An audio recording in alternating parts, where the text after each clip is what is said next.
that being said, how's Florida, by the way? We just got here. It's very, I'm not complaining. It is hot though. Like it's like up, Yeah, I don't want to hear about any complaints. No so like complaining. those are like sunburn. I put so much sunscreen on them, and we're gonna see how tonight goes. We're all sleeping in, like I'm sharing a bed with my 3-year-old and my 2-year-old's in a crib. So we'll see how that is gonna go. But we gave them Nice, some melatonin on the airplane, so that was better than I thought it was going to go. nice. What part of Florida are you in? We're in Cape Coral. So my parents, they rented a house for like 3 weeks. And then Tyler and I flew down with the boys today. And then we fly back this weekend. Okay, well that's cool. Yeah. First vacation that I didn't have my work computer. So we'll see how this goes. Yeah. Well, you shouldn't have to take your work computer on vacation. So Yeah. I would, but I can't get it to charge without being on a docking station. So I put in a request to IT to get a different laptop probably about a month ago, and it hasn't come in yet. So you can't just put it with a plug just a plug-in. no, like if I just use like a regular battery, it won't work. It has to be on like the docking station that you would use to connect to a like desktop. Oh, Um, weird. it's probably because I dropped it a couple times. So Yeah, well, I've had this connection on this one before where, yeah, it wouldn't plug in, and this one is one that like the docking station is you plug it in on the side no matter what it is. You always just plug it on the side because it's like a lightning connector or whatever. So, but yeah, I've already had that where it didn't charge anymore. And I was like, okay, whoops, I gotta go do something about that. But okay, so let's start with the. Okay, I'm gonna start with the do the homework then, and so I'm not gonna send it out because I want you to kind of work through it yet. Send me what you got. You know what I mean?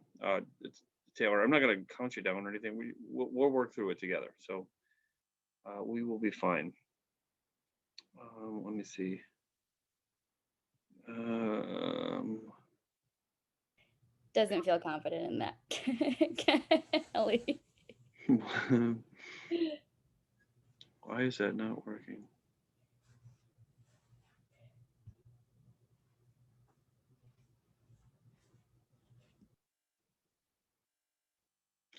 Okay, I gotta.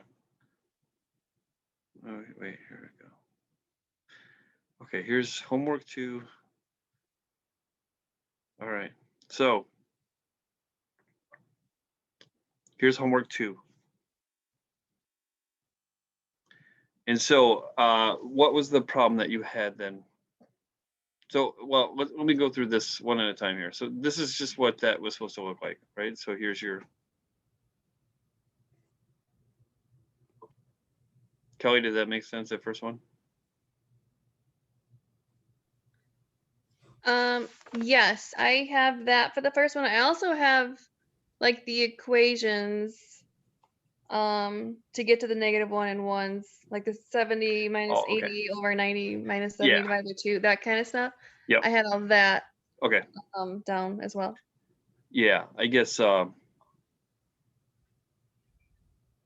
Yeah, because you were supposed to use the equation 4.4. So that's the way it should. But yeah, when it's all said and done, this is what it's supposed to look like.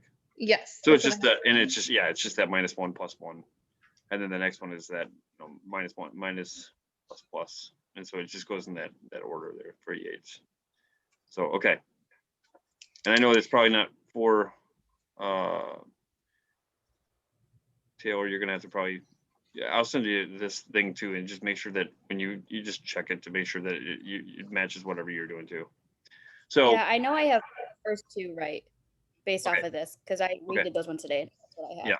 Yeah. Like I said, I don't want you to recreate it. Just send it to me when you get back. Don't worry about it. So here is the second one. So again, it's pretty simple, right? Kelly, good? I didn't have I only had the ABC on the top. I didn't go AB, AC, BC, ABC, so I'm gonna have to add that. You only did just ABC. You didn't do the 2-way interactions and the 3-way? No, I just did ABC. Going down is the same, but I didn't do all the AB, AC across. Okay. And again, that's why like normally with homework, as long as you gave it kind of the college try, I'm gonna give you full credit for it, everything. You know what I mean? But yeah, like I said, I just want you to understand though, that kind of stuff though too. And then it, yes, go ahead, Tyler. I'm still messed up with that, but Tyler. Sorry, I'm Tyler sitting here just laughing. I thought you had shared like an Excel spreadsheet that had like different, like it had this chart. Kelly, you and I were talking about that like earlier, like 2 weeks ago. And for whatever reason, I cannot find where that is at. Kelly, do you remember where we found that? I thought it was on Blackboard. I remember you had like shared like it was an Excel spreadsheet that had like different tabs that talked about like a 2 factorial or a 2 full factorial, and it had like different like process flows almost because it like walked through how to do like 4-5. So it made sense when I was doing it then, but like when I went to reference back to it, I can't find. Is it an Excel or is it just is it the supplement that's in a PowerPoint? I thought it was an Excel, but I can recheck through the documents that you have. It might have been in the supplement stuff. Yeah, I mean, like everything that was there is there. So I mean, I Okay. didn't take anything out. So double check it, and if you still have a problem, just give me a shout or whatever. So all right, does that one make sense? So everybody, that again, this is meant for simplicity and just understanding behind the yates, right? So it's not like I'm again, I'm not trying to do any kind of trick questions here. These are just meant to be like super easy here. So all right, okay, here's what this would be. So in this one, it was a 2 to the 12 experiment. So you had the T to the K, 2 to the 12 is 4,096 degrees of freedom, which with the degree of freedom n minus 1 is 4,095. And then when you look at the 1 factor and the 2 factor, you'd have 12, and then 2 factor, you'd have 66. Having then excess information of, wait, that's not right. Why 68? It should be 66. Anyway, did everybody get that though? Other than the error there with probably 66. I got the 4096 and then I got the 66, but I didn't do the 4095 minus 12 plus 68 part. Okay.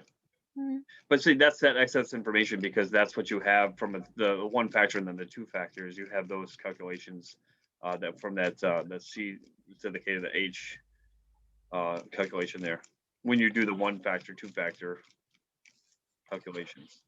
So Okay, I went from, okay, we had 66 and we need at least 66, so 2 to the 7 gets me 128. That's how I did it because we need at least 666. okay. Yep. That's what I ended up doing. Okay. Mm. So okay. Is that one good though otherwise? Understandable? Okay. Yeah, And and that's then, the equation I was talking about for the test. That K over, or maybe no. Yeah. Oh, okay. Is that what you were? So you were just trying to figure out the degrees of freedom based on the 1 factor, 2 factor interaction. Yeah, number 7 on the test was talking about degrees of freedom. So we'll get to that when you get to it, but yeah. Okay. Okay. All right. All right. So here is the design matrix for the full 2 to the 4 factorial. Does that make sense? Yeah, once again, I didn't take it all the way to the side. Okay. I only did A, B, C, and D. Okay. But I went all the way down 16 times, yeah. Okay, and that's what it's based on. But you have to. It's got to be balanced, right, on both sides. You have to have one on one side. You have to have the other, unless again you're confounding, terms. But this is you have to. ABCD has to be ABCD on the top, in the row and the column. You know what I mean? Okay. In a full factorial. Has to equal out. Yeah. I have a question. Mhm.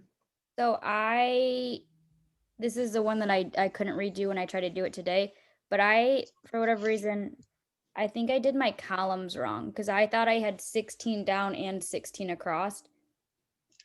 And aren't there only 15 across here and then 16 down? Well, the only reason is because the one goes in where the treatment combination is that one row is a 1 because they're all at the lowest. Oh, okay.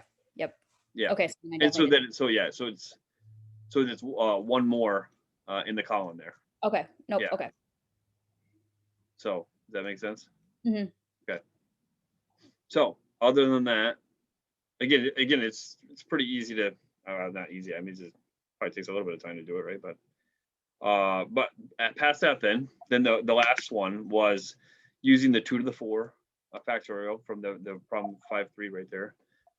It says, okay, add a 5th factor without adding more rows.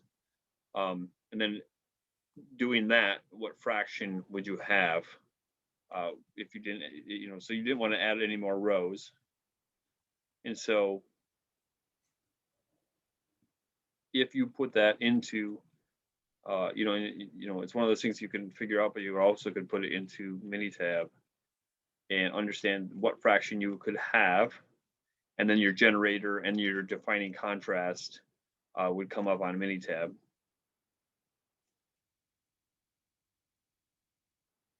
And then it's talking about the efficiency of the design. Is it the most efficient it can be?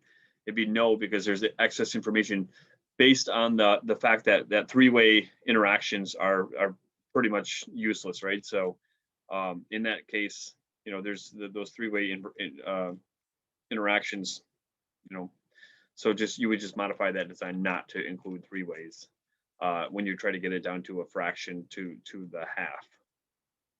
So then you would just take, the confounding stuff and add them in so that it would confound it with another one that was the same.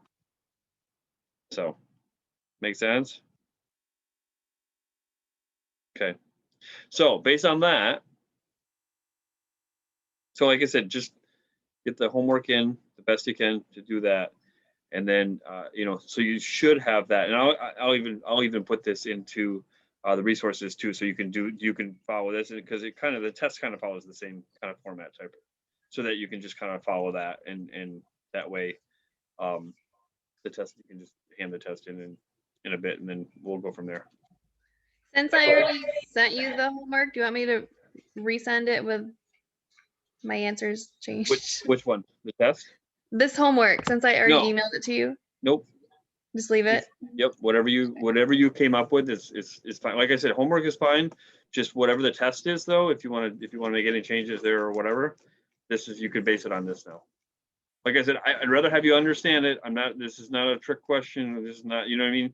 It's, to me, like, it's actually almost more confusing to ask these questions to make sure that they're just clear enough that, that they're not hard to understand than it is. So that's why I just decided to show you guys this homework here.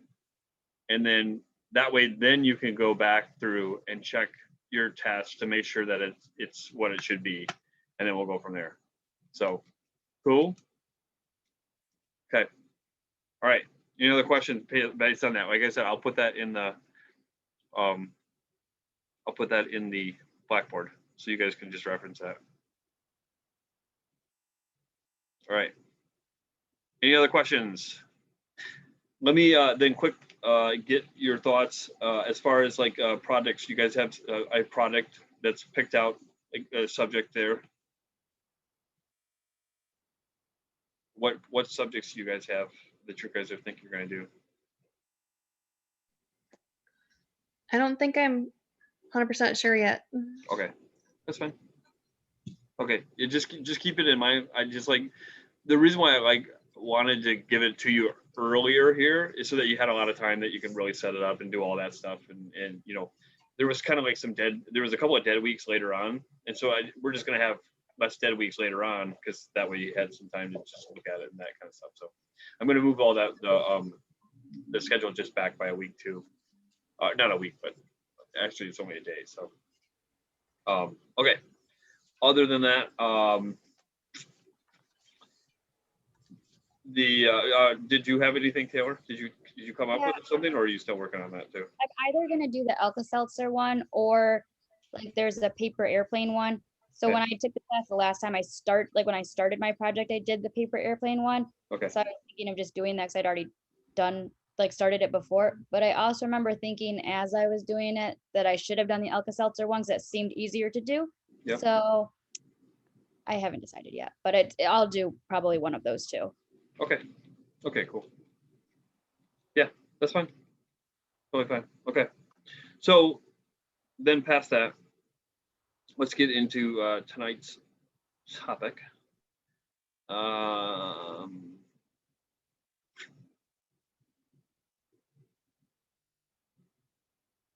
We're going to talk about chapter 12. So we're going 4 and 5. Now we're going to go into 12. I know you guys looked at the Taguchi stuff as well. And again, there's I don't think there's really any even real test stuff on that one. It's just kind of, again, knowing the calculations and some of the stuff behind the Taguchi stuff there. But we're going to go into what's called simple analysis. So it's chapter 12. So we're just talking more about, we're talking about t-tests and that kind of stuff. So by looking at that stuff, we're going to understand more of the simple analysis side of some of this stuff here. So let's see here. So we're going to talk about the main thing out of here is hypothesis testing, and then the alternative hypothesis. But that is the main thing that we're going to talk about from a testing standpoint. There could be an alpha beta risk type of thing, and then you'll have to know how to do some of the steps in the hypothesis testing. But past that, the other stuff is just stuff that you're gonna is part of your assignment this week. Your assignment actually is going through. There's a copier. I love is the test. So there's tests between two means, and then they're buying a copier is the example that they use in the book. And so instead of just trying to give you a separate type of whole topic, just giving you the go through the book and go through that buying a copier, the whole analysis, the hypothesis testing, and going through the whole the steps in all of the hypothesis testing all the way through the analysis in buying a copier. So that is already loaded up into Blackboard. But again, it's just going through there and understanding that, and then putting it kind of in your own words of what's going on there and how it all works there. So, but we're also going to talk about a little bit about what it all means, and then pooling variances as well. So, but like I said, the biggest stuff is really the first half of those. The second half gets a little bit dicey, but it's, again, you have to kind of know the different steps in there, but otherwise it's pretty easy there. So, all right, so hold on a minute. Gotta move you guys around here. Okay, so simplest experimental analysis is what we take data as we collect it, and we want to see if there's a difference in the responses in the Y variable there. And we want to see if the different sets of conditions we have, and so we want to understand, is it in the differences that we have, if there's a difference at all, is it statistically different in what we have? So we have to understand that everything that we have is subject to variation. There would be no statistics or no real statistical analysis if there was no variation. When you're talking about inferential type of experiments, you're only talking about just a segment of the whole population, and you're trying to make predictive or inferential, findings on that data itself there. So, but since the variation, there is variation, we have to account for it. We have to be able to see it, see the differences, and then see what the bigger see and observe. Are they the bigger than the level of the variation that surrounds them? So, and so again, that's the role of statistics in experimental design. So this is kind of the review section here. I'm sure you guys have all had to take like MN-249, I believe. It's SPC. It's got some statistics in there. It's a lot of review of that kind of stuff. So, but again, you have these different aspects of this. The population is the collection of all the possible elements. Values are items associated with a situation. But having a whole population is not always available. So again, you have to use a lot of inferential. So you're going to use samples, which is a subset of the element or the measurements taken from the population, so that you can get that to represent the population if, and it has to be, if it's random and unbiased. It has to have the randomness and where each of those things has to have the same opportunity to be selected, and then it also has to be unbiased, where each item in the population has an equal chance of selection. So the variables data that we have is all those quality characteristics that can be measured. Variables data tends to be continuous, where the measured value can take on any value within a range. Some examples of variable data, you're talking about, measurement of a part. You guys all take measurements and see measurements of parts all day long, right? Whatever it's to the print. What is that thing that can be measured, right? So attribute data is all the quality characteristics that are observed to be either present or absent, kind of like that binary type of thing, conforming, non-conforming, countable, or using like whole numbers. So again, you're going to have a pass-fail criteria on some of that stuff, good, bad, so that's more in the attribute data there. So using descriptive statistics, using what we call deductive statistics. That's going to describe the population or a complete group of data, or describing the central tendency of the data itself.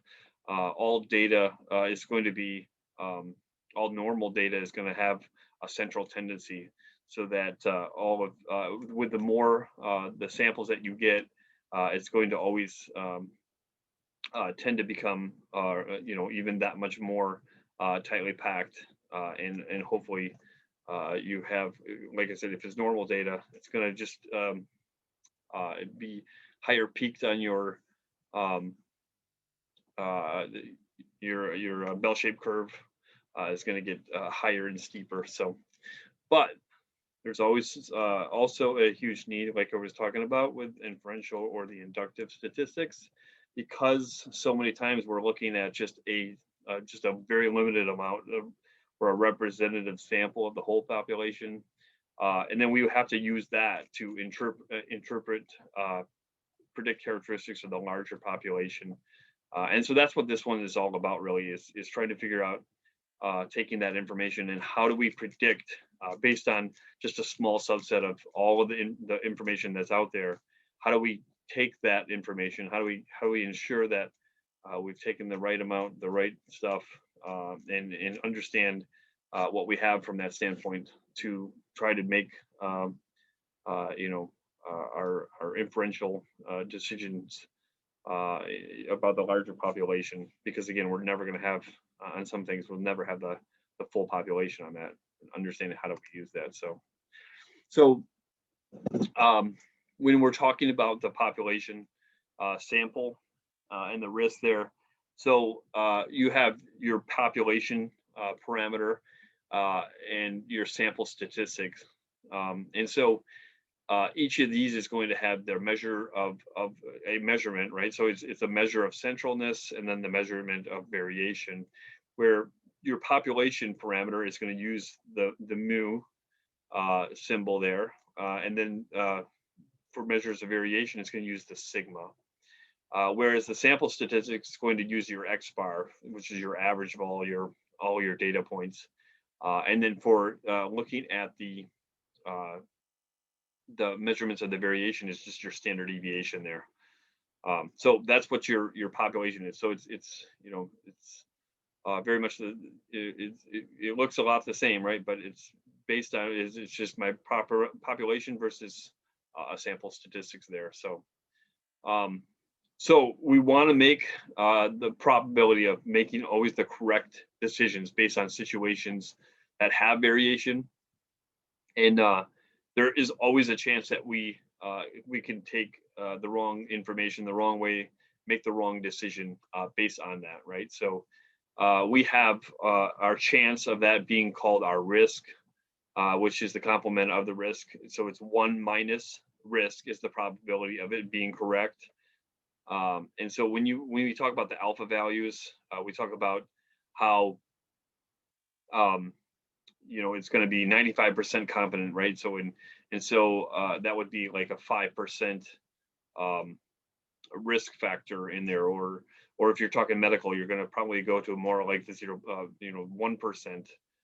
But it's impossible to make the risk 0 because the statistics themselves are prone to some of the variation, you know, that is out there. But the risk we can reduce to a level that is very understandable. You want to have a high amount of understanding of if you have the right stuff or not, right? So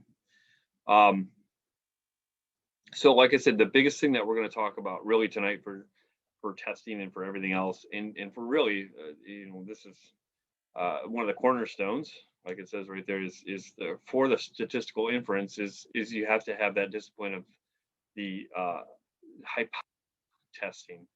And so you have the hypothesis statements about the differences in the mean values and or the differences in their variation. And so that's majority of the time, that's all you're going to talk about is there a difference between the two means? Uh-oh. Hold on, please.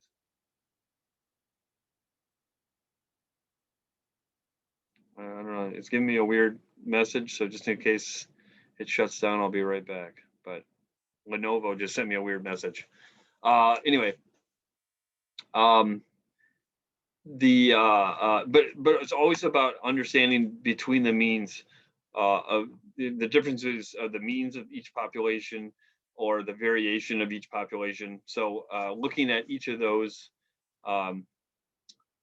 the mean value hypothesis in the following examples.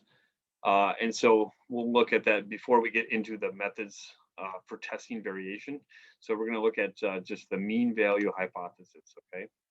So hypothesis testing, you have that proposed explanation for a set of observations or the phenomenon that you're looking at. For a hypothesis to be scientific, it has to be tested, right? So it requires the testing. And so you could state the scientific hypothesis in various different ways. The first thing that we're going to talk about is the null hypothesis. And you guys are probably, you've been through the null hypothesis, alternate hypothesis, right? Yeah. Kelly, you remember that stuff? Sort of. We're going through it anyway. I just wonder how confident you felt with it. So. Yeah, it's been a while. Okay, well, good. We're going to go through it though. So anyway, so null hypothesis is like the HO, and the null hypothesis, that's what we use for the experimentation because it's simple to disprove. So if you disprove the null hypothesis, that's the evidence for a relationship between the variables you are examining. So, and we're going to look at it more, but just examples of null hypothesis. Hyperactivity is unrelated to eating sugar. All daisies have the same amount of petals. Number of pets in a household is unrelated to the number of people living in it. A person's preference for a shirt is unrelated to its color. So different hypothesis testing, and there's a lot. But again, one of the best ones and one of the most powerful ones is the t-test. So, but in this case, testing that hypothesis, the t-test, there's one sample and there's a 2-sample t-test. But the 1-sample t-test is the statistical procedure used to determine whether a sample of observations could have been generated by a process with a specific mean. Okay, so you're looking at the process and it has a mean that you're looking at. Is that what could have been by taking just an inferential segment? Is that one makes sense that it was made by that process? So in the example here, you're interested in determining whether an assembly line produces the laptop computers that weigh exactly 5 pounds. And so to test this hypothesis, you would collect the sample laptop computers from the assembly line, measure their weights, and compare the sample with a value of 5 using 1-sample t-test. There's a reference in here for both the 1-sample t-test and the 2-sample t-test. And in the one below, there's a lot of stuff. Anytime you want a lot of more examples and ideas on how it all works. This NIST website is a really good one for a lot of different stuff in there. So, but again, you can look up the links later on. But that's the 1-sample t. Now, a 2-sample t is going to help us determine if 2 population means are different. So you're going to have 2 different populations that are being looked at, and are those means equal?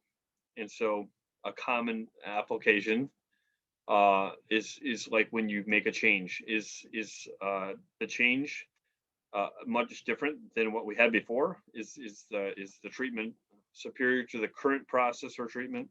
So we want to understand, did we really make a change? Did we make a significant change? Did we make a statistically significant change? And so that's what this is all about. So when we're looking at this, we're going to look at the t distribution for a random sample.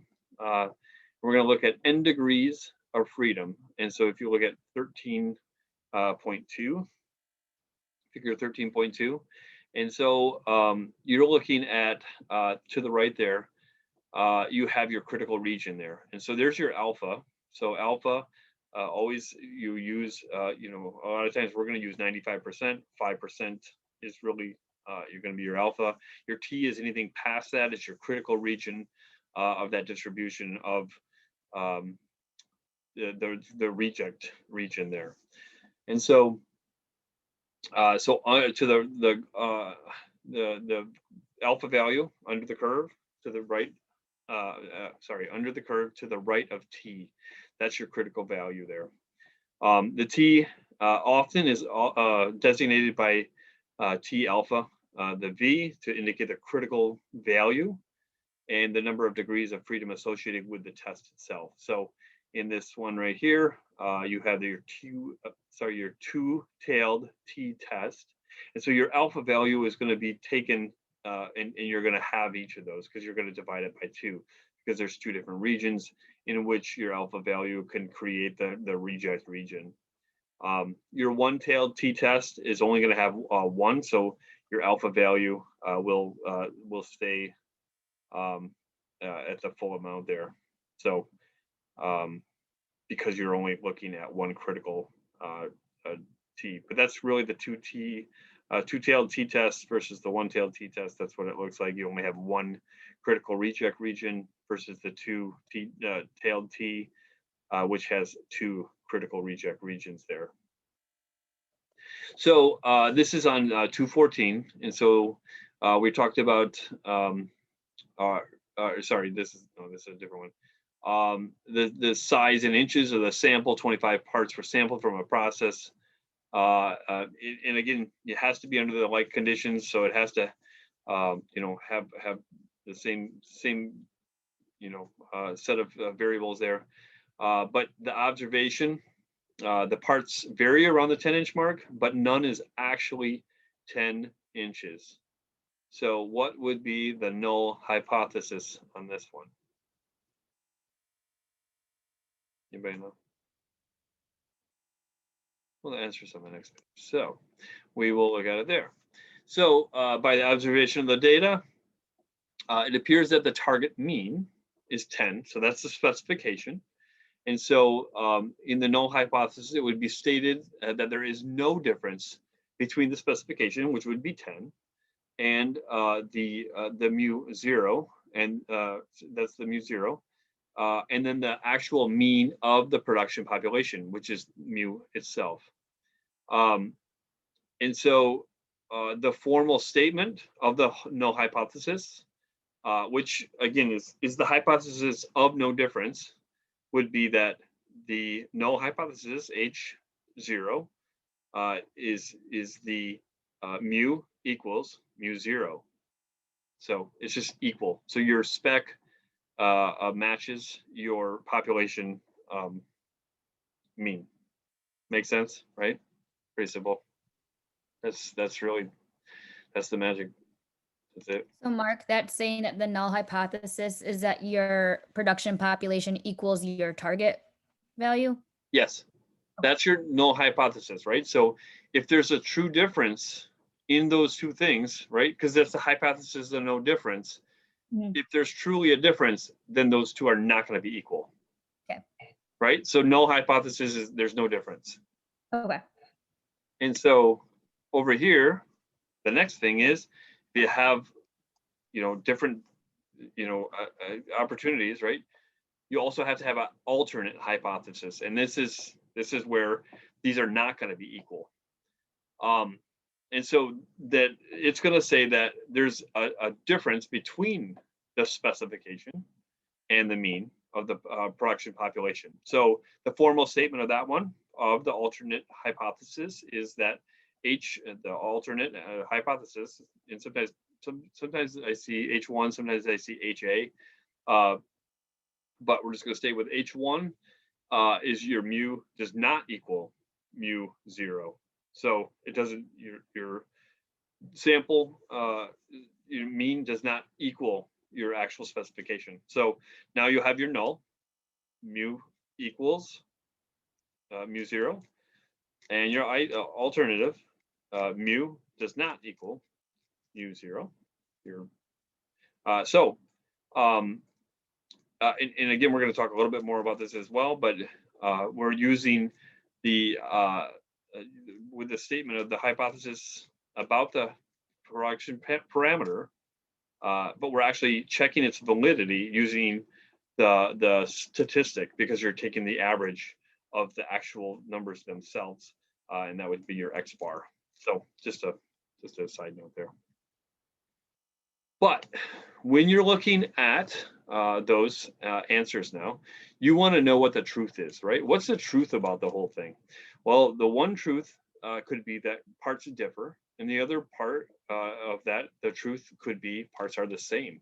So when the sample says that we should reject the null so that parts differ, it could also say that do not reject the null, parts are the same. But when you put the two together, parts differ. When the parts differ, you want them to be in that zone right there, which is you want the parts here to be different. And then at that point, you would reject the null hypothesis because they're different, right? But when the parts differ and we do not reject the null hypothesis because parts are the same, we have an error there. So we have what's called an error 2. It's a type 2 error, which is a beta risk. And we'll talk about the beta, alpha beta risk and what that looks like and how that all works together. But the error there being that the parts are really different. And so that would be your beta risk. Now, when parts are the same, you would reject the null hypothesis because they're different. But you have the error there where if parts are really the same, you have the type 1 error, which is called an alpha risk. And then in the other thing is when parts are the same, you do not reject the null so that parts are the same. And again, that's where you want to be in that zone right there. So again, you have two different things where you think you're right, but you're wrong. And you have two different situations where you can be on there. And so just knowing that, and you have a type 1 or type 2 error, alpha or beta risk. So, I guess just sum it up there. The alpha risk is just parts are rejected even though they're the same.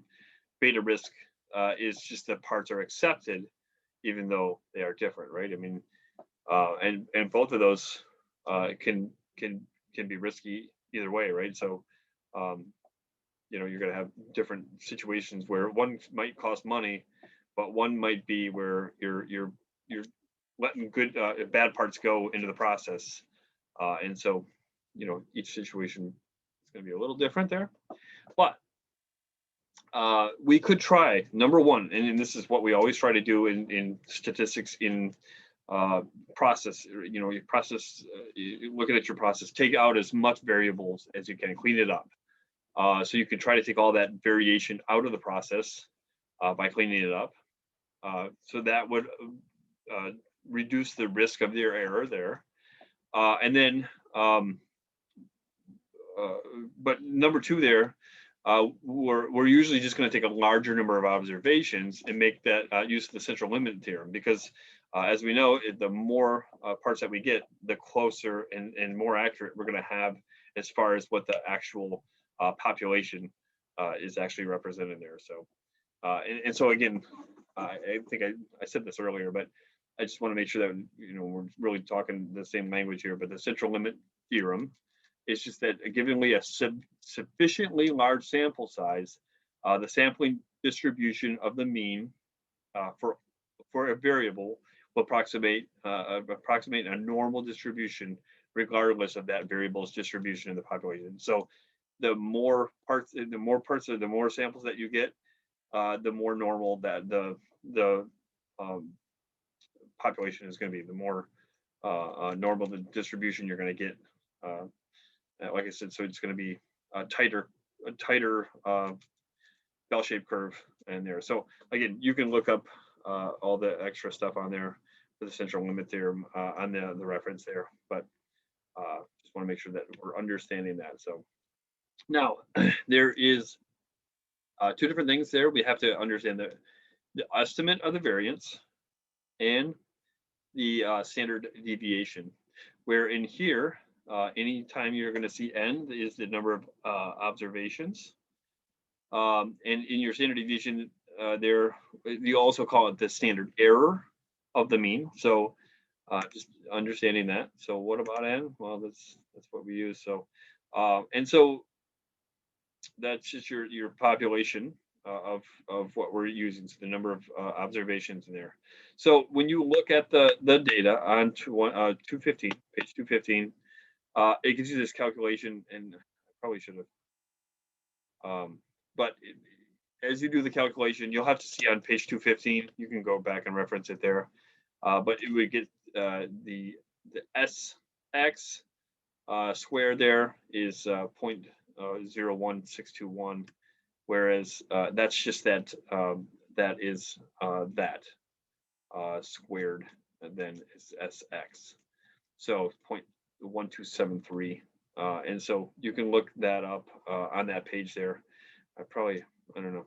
Now that I look at this slide, I don't think maybe it doesn't enough justice there. But anyway, like I said, just look up that on 215 for a little bit better. This gets into a little bit better observation of that. But anyway, so the question here being, how far does the sample average need to deviate from the specification of the mu0? So the specification 10 inches to say with confidence that the average came from an alternative sample distribution. So we have our size there. We have two tails there. So if our specification is 10, right? And we want our 1 minus alpha to be 0.95, so it's 5% is going to be there. So it's just really 95% of this under the curve is we want the sample average to fall in this area to say it belongs to the null distribution having the mean of the mu 0. But if the sample falls on either of these two sides, then we say it belongs to an alternate distribution having a mean different than mu 0. And so in this one, because it's a two-tail, it's alpha divided by 2. And in this case, it's point, because most of the time it's going to be point 0.05, but this one is 0.025 because you have to split it in half, and that is your chances there of it falling into the alternative distribution range there. So we would fail or we would, sorry, at that point we would reject the null hypothesis because the means are no longer equal at that point. So make sense? Hopefully, yeah. Okay. I only see one of you shaking. So anyway, so when we're talking about the null and alternate sample distribution overlap, so you can have your null distribution and your alternate distribution. So you have two bell-shaped curves right next to each other. Now they overlap. What happens when they overlap? What are we going to do about that? Well, so we have the sample that falls into the light shaded region there, indicated, but it's kind of the blue little area there. What would we conclude? Well, so we have to figure out what are we going to do? What are we going to do if it falls in there? It didn't fall into the the alpha risk, but it falls into the beta risk. And then suppose that the sample falls into the gray shaded area, and not the blue. Are those two overlapping or not? Right. So, but the I think I actually transposed those, but ultimately you have in here you have your alternate, and so that's your gray shaded area. You have your beta risk, and that's the risk of not finding a difference when there really is one. And the alpha risk is the finding of finding a difference when there really isn't one. Now, the hypothesis testing demands that risks are managed so the right decisions are made, right? So we have to make that decision. We can't just hope, right? And hope is great, but it's not good for statistics. But the standard practice in this case is to always set alpha to 5%. So that's why you have a 95%, 5%, and then for your alpha, and then that's 0.05 in those terms. Beta is always 10%, 0.10, and so it's 90%. So you have those, and so that's how you would put it in, and that's exactly how you would put it into Minitab and all of that too. You would put it in that way as well. So what do we need? We need delta.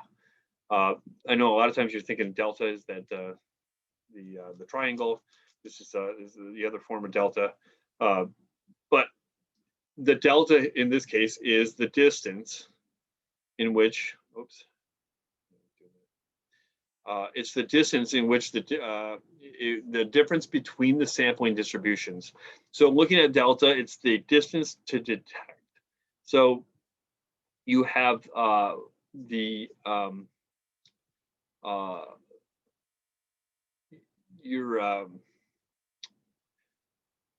sorry. I'm going to go with another thought here. With the alpha, beta, and the delta, and then also putting in their standard deviation, the S itself, that estimates the parameter of the standard deviation, we can compute the sample size, which is the N, needed to perform the hypothesis test. And so, that's using this right here. So your U of 1 would be plus your delta, but that's how you would figure out the distance to detect and ensure that if it overlaps, if it's in there, that you're going to be able to understand that is there. So in that case, we have to understand the sample size because we want to get the sample size. We want to understand what the n is in this case. So what do we need? We need to detect the difference with the delta. So we're going to use the following formula, and so that is where n is equal to the t distribution with the alpha risk plus the t distribution with the beta risk multiplied by the standard deviation divided by the delta, which is that difference that we wish to detect, and then we square that, and so that would be your n in this case. So again, there's some more examples and stuff like that in the book that you can kind of follow through, but that's how you would get your sample size based on that. So so the example steps 1 through 6. So this is based on data from table 12.2, which is on page 215. So you take this sample set here, and you would then follow this order of how you would actually test the mean in the one sample hypothesis. So there's a one sample hypothesis test of the mean. So in step 1, we're going to state the null and the alternative hypothesis, where in this case, we're back to that 10 inches. So 10 inches is where the null hypothesis is going to be is going to be equal. So your two means are going to be equal, whereas your alternative is your two means are not going to be equal in that case. So your alpha and beta risks are, and in this case, it's only a single tail test on this one. So there's no beta risk for that because we're only looking at the one sample hypothesis. So just making sure you know the one sample hypothesis, we're not going to look for the beta risk on this one. So we're only looking at the alpha, which is 0.05. And then from that, we would understand the critical region based on the alpha risk and the sample size. And so there's a student T table in the back of the book. It's on page 684. But we reject the null hypothesis if the t-test is significantly smaller or larger than the critical t-test for the two-tail test. If you look it up from the table there, we have a 24 degrees of freedom with an alpha at 0.05. And again, you can look it up, but it's a plus or minus 2.06, because we could have end up having it be either negative or positive in the sampling of the distribution. So based on that. Quick question. So sorry. Yeah. I know on the previous slides they were showing when there is an alpha and a beta risk. Yeah. For the two-tail test, I can't get my brain wrapped around what would that sound like? So I can tell when we look at step 1, and you can see that the null hypothesis is being set to the 10 inches, that there's not a difference specified. What would it look like written out like that if there was, I guess, what would that look like in a hypothesis statement to say that there was a two-tail test needed? It would be the same null and alternative. It's just that you would have then state your in that case it'd just be your alpha and beta risks would be different. It'd be the same in null and alternative though. It's still based on that your specification is going to be equal to your actual. Oh wait. Hold on to that one. Hold on to that because this is one sample. Hold on to that one right now. We'll come back to that if you don't get your answer. Okay. So because it's coming up, but we're just doing one sample. So Mark, the yeah. chart on 684. Yeah. The column on the left, it kind of looks like a V symbol. That's degrees of freedom. Let me check here. 684.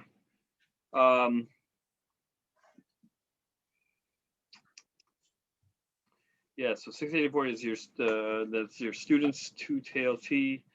That is your, yeah, that's your degrees of freedom. Yes. Okay. Yeah.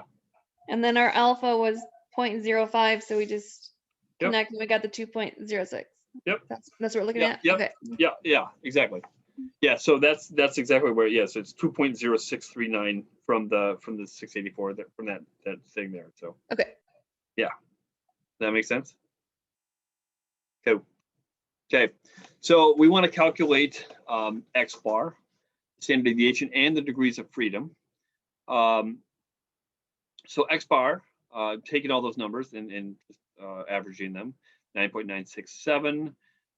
Your SX is from earlier is 0.1273.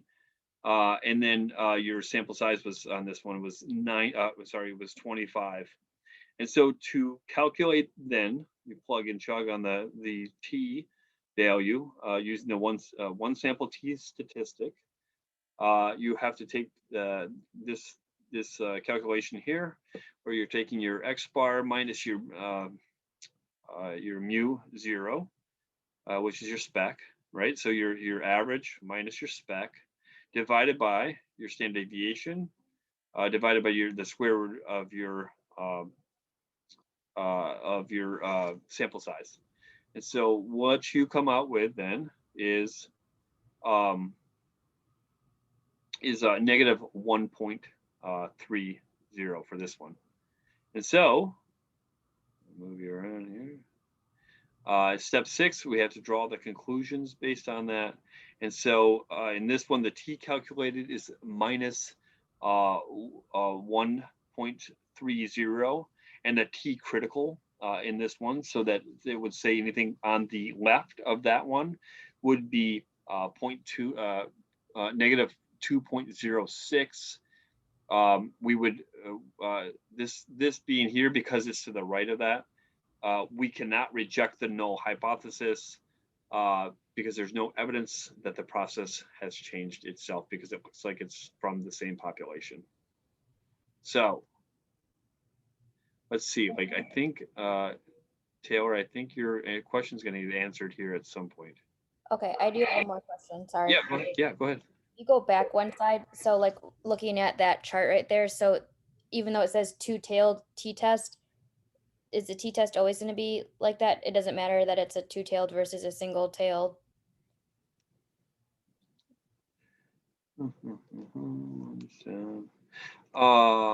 Yeah, I think we're getting confused a little bit on the, because this is a two-tail. I think I might have misspoke, because it's one sample hypothesis, but it's still a two-tailed t-test though. Okay. Yeah.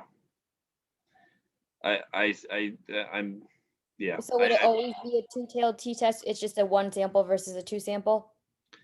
I think yes. I gotta say I'm a little, because I would have said that was going to be a one-tailed on that one. So I'm gonna have to get back on that one. Okay, sorry. I know what the question is. No, it's a good question. I'm struggling with exactly how to answer that one. So I'm gonna come back on that one. So, okay. So in this example, we collected 25 observations and performed this one sample hypothesis test. We didn't determine this. We did not determine the sample size. To have done so, we would have had to specify the beta and define a difference in the delta itself to detect that.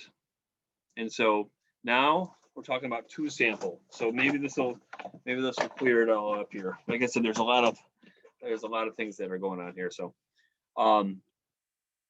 so in this one, we have the difference between the standard value of the mu 0 and the sample average, the X, that estimates the mu itself. So you have the specification with your sample average and that's going to get your population average there. So to compare the two populations that look like they could be different due to some event, and the null and alternative hypothesis would look like this, right? So this is a two sample, but again, the null and the alternate are exactly the same, right? It's the null is that they're equal, and the alternate is that they're not equal. So now, and this is where it's going to go through the alpha, beta, and everything else to get to your two sample t-test here. So because you're using two different samples, you then now have two different populations that you're looking at, and that's where you add in your beta risk, because your alpha risk is just one side, and then your beta risk is going to be the other, because you have two samples that you're going from. Does that make more sense? Yes. Okay. Okay, and so now how much of a difference do we wish to detect? So what is our delta going to be? And then the standard deviation in there. So we got to get all of those. So typically the alpha and the beta are set at 5 and 10%. And so we know we need to know what the standard deviation is. And so if no historical data is available, we need to establish that level of variation by taking a preliminary sample consisting of 5 observations. And you're going to see this through t-tests, ANOVAs. A lot of times you can get just like 5 observations. A lot of times you can get anywhere from 3 to 5 observations. It's just a quick, start for the whole ANOVA t-test and that kind of stuff. Thinking you'd have to have more, right? But it's still just a small amount. But if you look back into that student's t distribution, where the change in the t values diminish between 4 and 5 degrees of freedom there. So, but again, this stuff is, it's in there. It's not going to be on the test. Like I said, even that stuff is, other than just the fact of the hypothesis testing, is the same in both regards. And so that's really the key to the whole thing, is understanding that here. But we have to figure out the standardized difference as well, and that becomes your D there. So that's your D is the standardized difference using the following equation, where the delta is going to be divided by the standard deviation. And so it's the sample standard deviation, sorry. And so once we understand that, we can look up the sample size in the appropriate tables. And again, I don't want you guys to have to, don't look up like these tables or the F statistic tables, because again, it's not on the test. It's just, I'm just going to say, I'm not going to save your time. They're based on F statistics and some of these tables and stuff like that. But don't worry about looking up these tables and stuff. I'm just trust me, they're in the tables. If you have the right stuff in there. So when we talk about F statistic though, it's going to look at the ratio of the two variances.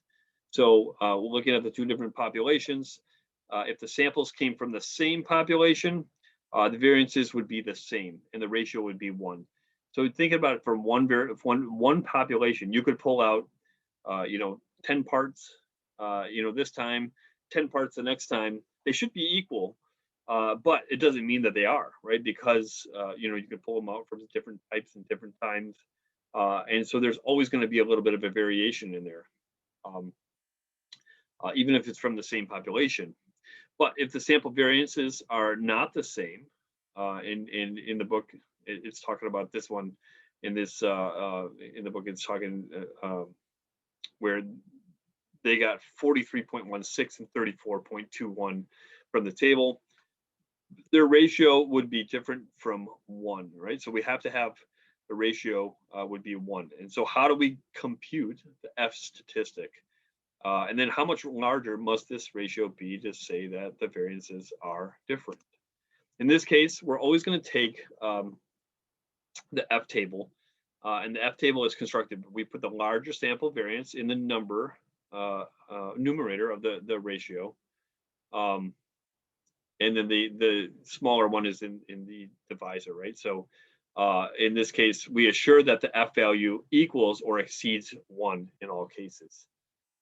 So with that being said, we have to select the cutoff in the F distribution table based on the alpha, the degrees of freedom numerator, and the degrees of freedom denominator. So in this case, if that F test is greater than the F critical, the variances differ. And so typically we always talk about how we set our 5% alpha, and that's for 5% for the one-sided, single-sided hypothesis, we set the alpha at 0.05.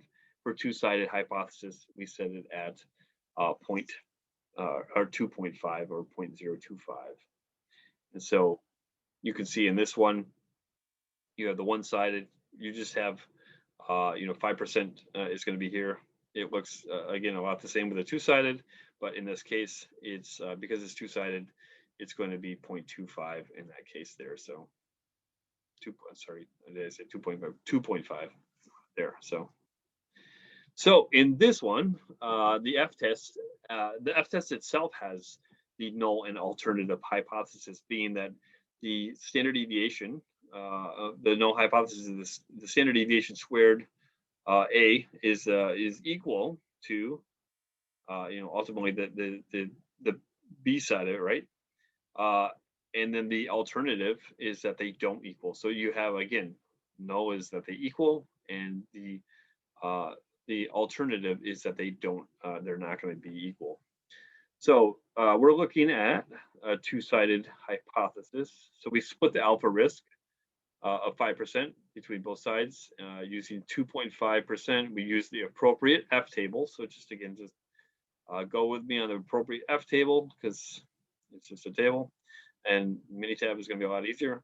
But when so computing the F value, make sure you place the larger and smaller variances in the numerator and denominator. Using this, you can compare your calculated F value to the critical value found in an F table. So it's 87 degrees of freedom for the numerator and the denominator. So you're splitting that in half from what the full degrees of freedom is. And then using the alpha risk of 2.5 because it's a two-sided hypothesis.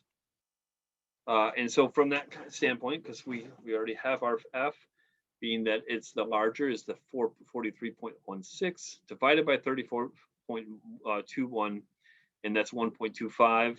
And then you could look up, so that's your calculated F value. The F value from the table itself, again, just trust me, is 1.52. And so from this standpoint, since 1.25 is less than 1.52, there is no difference between the two variances in this case. So since there's no evidence to conclude the two populations of the copiers, and so this is all that this copier one, and so I should have introduced it as that.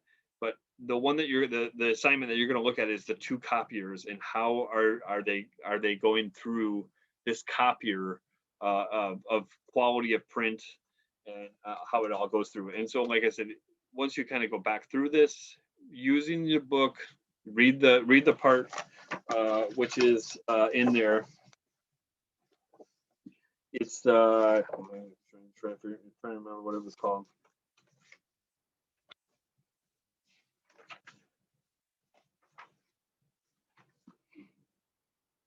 Oh, it's called buying a copier.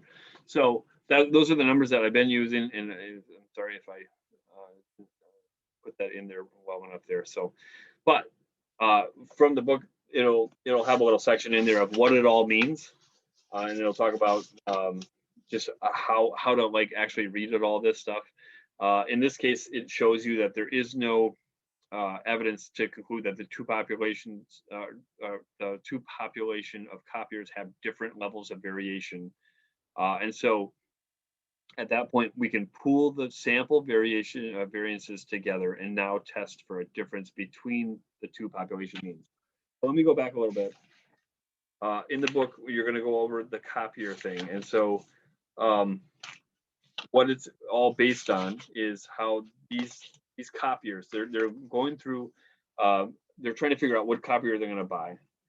And there's two different prices on there. So they're trying to figure out, okay, which one is better based on the price.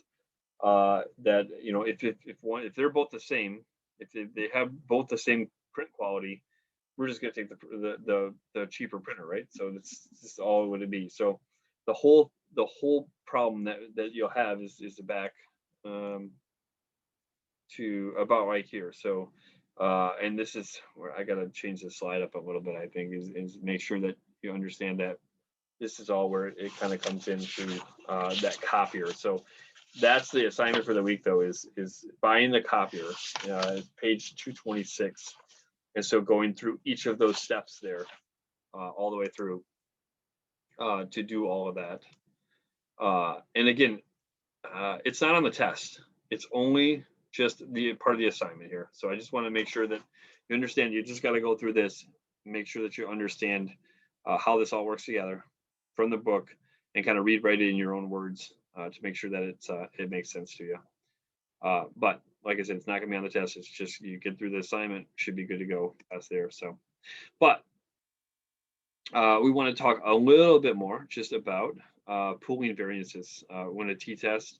So using the following t-test with the pooled sample variances, samples having variances that are not different. So if you have you know, all these samples that are very similar, you can pool all of those things together. And there's different ways to pool this kind of stuff here. But using this, your T is going to be based on this right here, whereas the brand A is X1 and the brand B is X2. But again, it's looking at each of those. So your N1 is going to be your degrees of freedom. Your standard deviation that we talked about before was the 43.16 and then the 34.21. And then that's divided by, you know, your the 174, which is both of your degrees of freedom, N1 and N2, minus 2, which is 174, or sorry, it was 172. And then, so you multiply that by the square root of 1 plus the 88. Whoops. Oh man, this one I think I screwed up too. I didn't put enough information in this one. But anyway, so it's taking that the degrees of freedom and putting it in there, and then you come up with a 0.970. So sorry about that. I think you're just gonna have to. I mean, a lot of the assignment this is all based on the assignment, and it says it in the book very clearly, and I apologize about that one. But with a calculated t value of 0.9 negative point, I'm not even saying it right, of negative 9.70 compared to the two-sided critical T with the 175 degrees of that freedoms, which is 87 plus 87. And then going to the table, it's plus or minus 1.96. We would actually reject the null hypothesis, include that there is a difference between the image quality of the two copiers themselves. And so, like I said, your assignment for the week is to go through all of this. Obviously, this slide has, this one I didn't do a good job of putting it all together, and I apologize. It does a better job in the book of putting that together. Like I said, I apologize. But you can read it all the way through. It takes it all the way through. You just have to have that understanding, put it in your own words. That's the only part you'll really have to do with the all this all together with all the steps. But like I said, we're not going to do that as far as the test goes, so I won't worry about it much.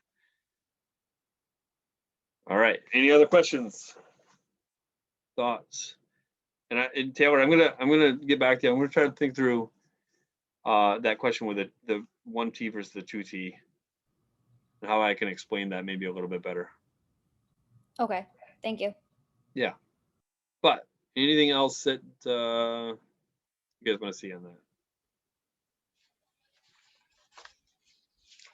When do you want us to hand in this test to? Just I guess I'd like to have it I don't know, by next Monday if we could, just because I don't want to get too far behind either. Okay, and then the homework for tonight is to, So everything's back one. I'm gonna redo the homework thing too. But yeah, everything's back just like just a day. okay. But I'm gonna put a new one out though, just so that everyone can see it. The last question on the test about computing the effects for all single and confounded 2-factor and 3-factor interactions. Is that something we can do in Minitab? What was the question again? Like, Compute the effects for all single and confounded 2-factor and 3-factor interactions. that's just that one. That's just that one, like figuring out the degrees of freedom based on those, right? I mean, that's it. Let's see. Let's go back to that one a minute.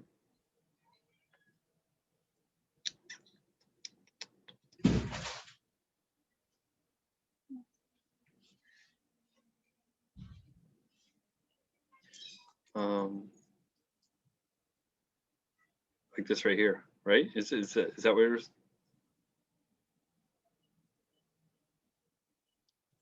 Okay, Just do the factorials. because A was what are the total degrees of freedom, and then B was what are they for the single factors, and then C was how many degrees of freedom are remaining, and then number 8 was compute the effects for all single and confounded 2-factor and 3-factor interactions. Yeah, so I think it would just be this. So A, B, C, and 8 is all that? I believe so, yeah. Okay. Yeah, that would, I think so, pretty sure. Okay.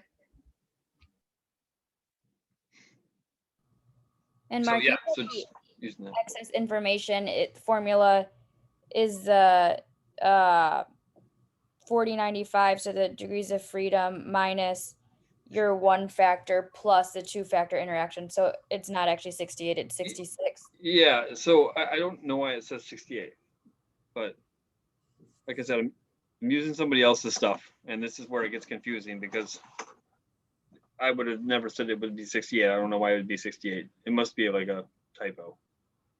So double check the calculation in there, but that doesn't make any sense unless I'm missing something.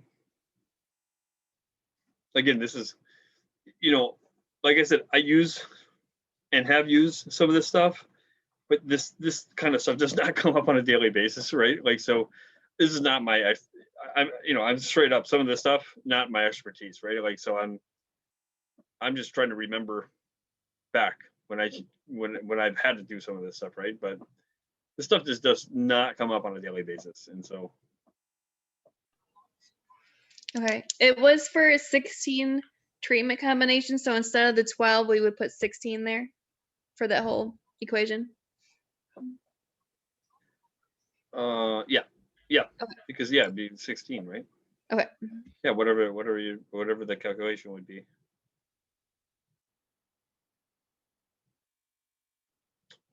Which would come out to 16. So yeah. So I think that should be good though. What do you guys think? You guys good? Yeah, I'm better than I was before tonight. Okay. So you Agreed. yeah, like I said, I feel like some of this stuff, it's more confusing the way, you think it's going to be a lot harder than what it is, right? I mean, like, it's just like, because sometimes when you just see stuff for the first time and it's kind of wonky, like, so especially mathy stuff, right? Like, it just seems like it's going to be harder than that. But again, I'm trying to make it so that it's functional. You got some good knowledge after this, but not to the point where it's impossible, right? So anyway, all right, cool. Other than that, so the test, like I said, is mostly just kind of the the stuff to just kind of keep in mind is hypothesis testing, right? So making sure the known alternate hypothesis and that kind of testing there, and how to write it all up and what it looks like. The next 2 chapters are going to be ANOVA, and so get a little wonkier again, because ANOVA is a pretty powerful tool, but it gets a little bit more into the DOE range of information. So and that's what will be mostly the next couple of weeks will be what will be on the next test. So so we got a couple of weeks yet before a test, but again, I think we'll be fine. So we'll go through it one bit at a time. So, all right. Any other questions, Tyler, Taylor? I'm good, thank you. Okay, sounds good. All right, cool. Well, let's call it a night.